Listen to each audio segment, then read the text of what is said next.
What if a landscape isn't a place, but a feeling? Something half remembered, quiet, imperfect, and true.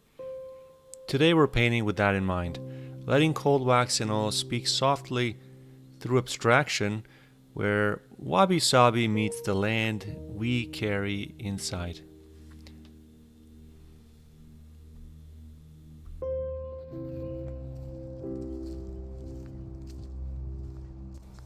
Welcome back for another video. It's early spring here in southern Ontario. I've been walking the land sort of with my family. You see my son there. And something keeps coming back to me. This nature, the land just doesn't rush. It waits, it shifts slowly. It's such a change from the everyday hustle and bustle. I've been walking through these woods lately, not too far from my home, looking for inspiration. Not a perfect view. Listening, watching, listening to those birds. Just trying to tune in to what the landscape wants to say. Whenever I'm outside, there's this sense of peace and honesty, really. It seems like nothing is really trying too hard. Everything's in balance, and that's where this painting begins.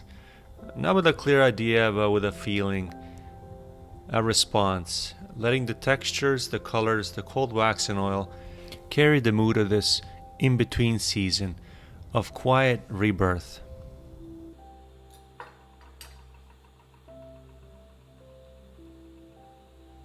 For this piece, I'm working almost entirely with earth-derived pigments, things like yellow ochre that I'm putting there, red oxides, raw umber, and I'm blending it into cold wax. I'm adding just a bit of oil to allow better workability. These pigments have a grounded, ancient feel to them. They don't shout like some of the other high chroma pigments like cadmiums or phthalos do. So these are perfect for this quiet landscape work. The final sort of earthy, grounded finish that I'm after. So the idea behind the painting for this week doesn't come from a photo or a specific place per se. It's obviously influenced by many things in my memories and history, but it's rooted in abstract design, really. It's guided by these principles of Japanese minimalist Wabi Sabi designs, that sense of simplicity, balance, and restraint. And it's less about what I see and more about building something that felt right.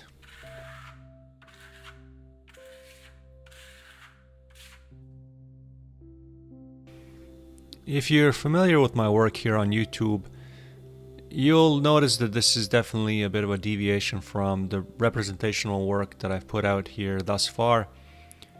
But I felt that the main intention of this week's work is to point out how seeing in abstraction and design is fundamentally important when approaching representational work. And sometimes that abstract foundation is strong enough to stand on its own, needing nothing more than what you lay down in these initial stages.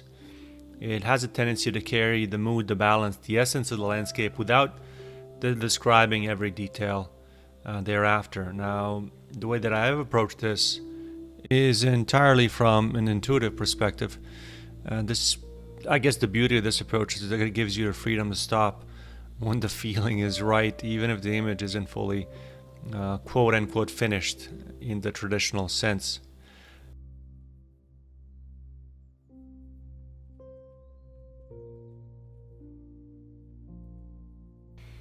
I've been told by YouTube analytics that many of you are in fact new to my channel, so welcome. I'll do my absolute best to try to sort of cover a lot of information here.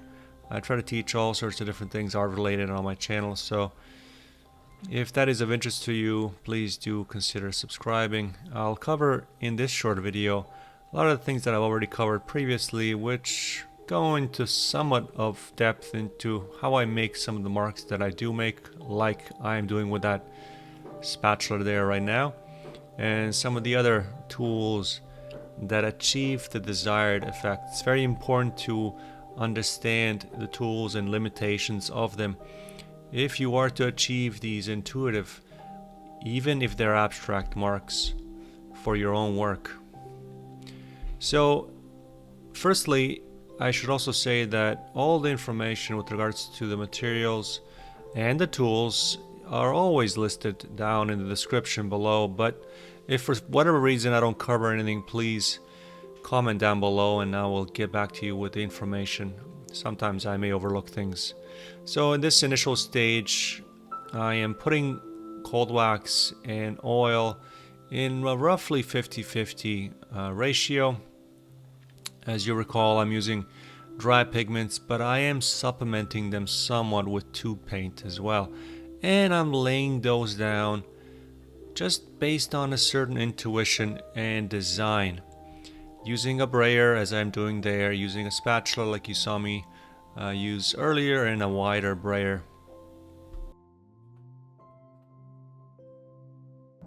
Even though the design for this painting is intuitive, as I said, the design, however, is very much influenced by nature, as I'm showing there, where you've got, as Edgar Payne described it in his composition for outdoor painting, a suspended steel yard composition style, where you've got a lot of the foreground being the negative space and the top ground being the positive space.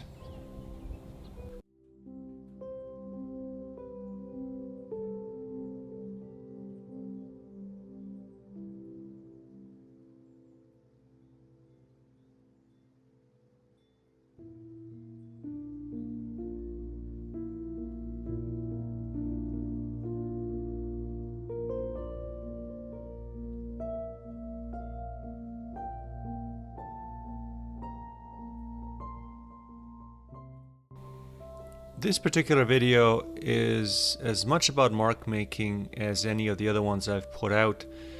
As I lay in that light part of this painting, the front part, which is dominant, the way that I'm dragging this brayer across is a similar way that maybe a brush, if you're more akin to using brushes, can skip across a textured surface. It's how a cold wax, catches the light, or how a single broken line from, for example, that palette knife that I'm doing there can suggest a certain, for example, horizon. It's about feeling your way through the painting and letting the process guide you, because there isn't really anything to reference or get representationally right. It's allowing marks, or each mark, to carry meaning beyond the image itself. Now, you may notice, as I have already in this video, the way that I'm putting a lot of these marks down with that spatula, for example, is that I'm dragging the cold wax and oil across, and it's creating these broken color effects. I am essentially working dark to light, even though the foundation, the underlying or underpainting, is very warm. I wanted that warmth to permeate through as I built up the painting, as very similar to how it appears in nature. So you've got, as an example, if you're painting ground, which is, let's say, green grass, you wouldn't go with, painting it green right away. You would start with the foundation that's possibly darker as it appears in nature. You've got a dark soil with a lighter hue on top of that, and then you build it up to something lighter, like grass, like flowers maybe, which we will be doing in a few minutes here for my particular abstract painting. You'll notice how nature is unpredictable. Branches twist, colors clash, shadows sometimes fall unevenly. It doesn't aim for perfection, but for honesty.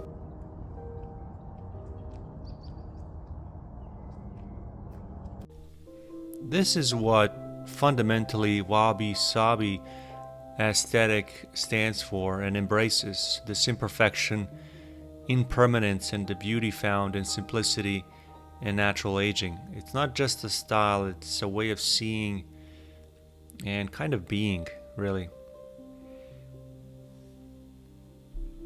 So when we embrace this way of imperfect way of painting, It means embracing irregular marks, embracing marks that I'm putting down right there. For example, with that knife, I'm dragging that cold wax and I'm allowing this broken color to shine through, leaving rough textures and spontaneous gestures.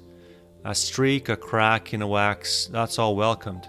Or an off-centered composition can carry emotional weight and truth, like I've put down for my particular painting. So my painting is top heavy, with the light part being dominant at the bottom. So rather than correcting or overworking, which I have a tendency sometimes to do, this particular Wabi Sabi teaches us to let go of this perfection and allow painting to evolve naturally.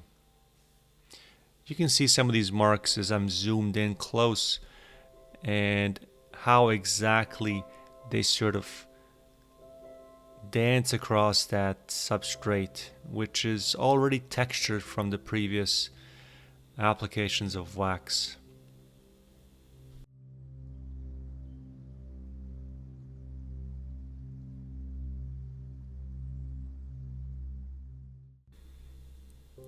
The other quality that Wabi Sabi emphasizes is this sense of asymmetry and simplicity, resisting the urge to fill every part of the canvas and instead allowing openness to breathe within the composition. So within that concept of asymmetry, I'm adding what I call suggestion over explanation to the right side of this painting, in that turquoise, somewhat subdued grayish blue.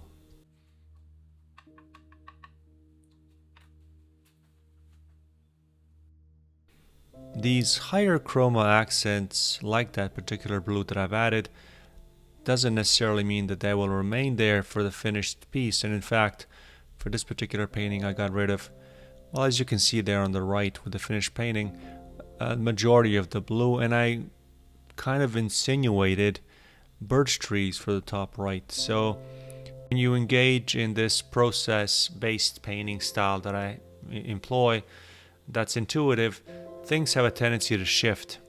The plan that you initially start out with might dissolve, especially if you're working in an abstract style. And that's quite okay. A lot of times what you'll find is that the painting begins to lead and not follow. And your role through these marks that you make becomes less about control and I guess more about responding, mark by mark, and if you're doing layers, layer by layer. And you've got to have trust that meaning will emerge through this quote-unquote doing.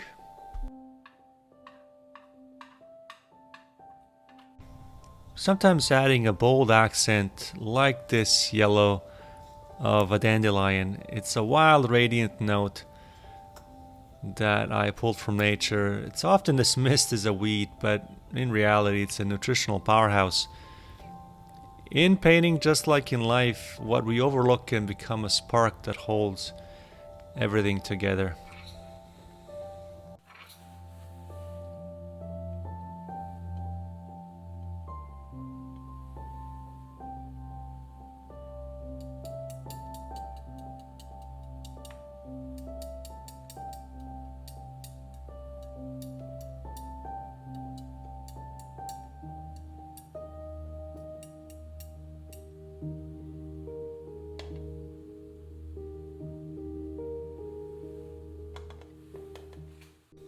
Because the cold wax is tacky, it grips the pure dry pigment, letting me lay it down gently, almost like dusting color onto the surface. And you see me there put that wax paper down, and I'm sort of pressing it into the wax so it gains a certain permanence. And now I'm using that exact same technique without the paper to sort of insinuate, maybe not so much the flower, which was the inspiration, as much as visual interest. Let me know what you think of this intuitive, instinctive painting style and whether you actually employ this in your own work. Next week, I'll likely use the exact same principles, but for a cityscape. So do please come back for that. For now, let's see this painting up close and all the marks that we've made. Just as the land doesn't rush, Wabi Sabi reminds us to work slowly, mindfully, and with presence. Every mark becomes a conversation, not just a task. Hopefully I've been able to impart through this short video this notion of acceptance of change and letting go, and instead focus on honesty and feeling. Thank you very much for watching all the way to the end. I will see you hopefully in the next week's video. Bye bye.